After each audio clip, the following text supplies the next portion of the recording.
আপনি হয়তো প্রতিদিন এমন কিছু ভুল করছেন যেগুলো আপনার গ্যাস, বুক জ্বালা আর অ্যাসিডিটি সমস্যা আরও বাড়িয়ে দিচ্ছে। আমরা অনেকেই ভাবি শুধু ওষুধ খেলেই সব ঠিক হয়ে যাবে, কিন্তু আসল সত্যিটা হলো শুধু ওষুধে হবে না। যদি আপনি প্রতিদিন সেই ভুল খাবারগুলো খেতে থাকেন তাহলে সমস্যা পুরোপুরি ঠিক হবে না।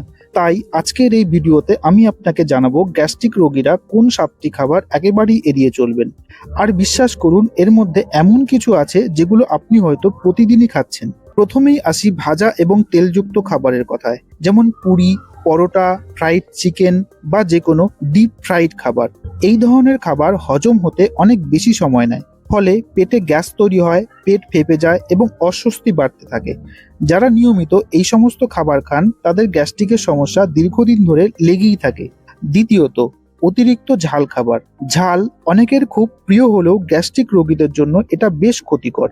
ঝাল খাবার সরাসরি পেটের ভেতরে জ্বালা তৈরি করে এবং বুক জ্বালার সমস্যাকে আরও বাড়িয়ে দেয়। বিশেষ করে আপনার যদি আগে থেকেই অ্যাসিডিটির সমস্যা থাকে তাহলে ঝাল খাবার কমানো খুবই জরুরি। তৃতীয়ত, যে ভুলটা আমরা সবচেয়ে বেশি করি সেটা হলো খালি পেটে চা বা কফি খাওয়া। অনেকেই সকালে ঘুম থেকে উঠে 1 কাপ চা বা কফি খেয়ে নেন, কিন্তু এটা গ্যাস্ট্রিকের অন্যতম বড় কারণ। খালি পেটে চা বা কফি খেলে পেটের অ্যাসিডের পরিমাণ বেড়ে যায়, যা ধীরে ধীরে গ্যাস এবং বুক জ্বালার সমস্যাকে আরও বাড়িয়ে দেয়। চতুর্থত, কোল্ড ড্রিঙ্কস বা কার্বোনেটেড পানীয় যেমন কোলা, সোডা বা স্পার্কলিং ড্রিঙ্ক, এইসব পানীয়তে অতিরিক্ত গ্যাস থাকে যা সরাসরি পেটের গ্যাসের পরিমাণ বাড়িয়ে দেয়, ফলে পেট ফাঁপা, ঢেকুর ওঠা এবং অস্বস্তি আরও বেড়ে যায়। পঞ্চম যে খাবারটি এড়িয়ে চলা উচিত সেটা হলো অতিরিক্ত টক খাবার, যেমন লেবু, আচার বা টক ফল।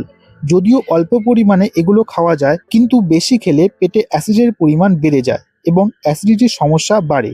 ষষ্ঠত, ফাস্টফুড বা প্রসেস খাবার, যেমন বার্গার, পিৎজা বা প্যাকেটজাত স্ন্যাক্স। এই খাবারগুলোতে অতিরিক্ত ফ্যাট এবং বিভিন্ন কেমিক্যাল থাকে যা হজম প্রক্রিয়াকে ধীর করে দেয় এবং গ্যাস্ট্রিকের সমস্যা বাড়ায়। নিয়মিত এসব খাবার খেলে পেটের সমস্যা দীর্ঘস্থায়ী হয়ে যেতে পারে। অবশেষে সপ্তম এবং সবচেয়ে কমন ভুল, রাতে দুধ বা ভারী খাবার খাওয়া। অনেকেই মনে করে রাতে দুধ খাওয়া স্বাস্থ্যের জন্য ভালো, কিন্তু গ্যাস্ট্রিক রোগীদের ক্ষেত্রে এটা উল্টে সমস্যার কারণ হতে পারে। রাতে আমাদের হজম প্রক্রিয়া ধীর হয়ে যায়, ফলে ভারী খাবার বা দুধ ঠিকমতো হজম হয় না এবং গ্যাস তৈরি হয়। এখন প্রশ্ন হলো, আপনি এই 7টার মধ্যে কয়টা নিয়মিত করছেন? একটু ভেবে দেখুন।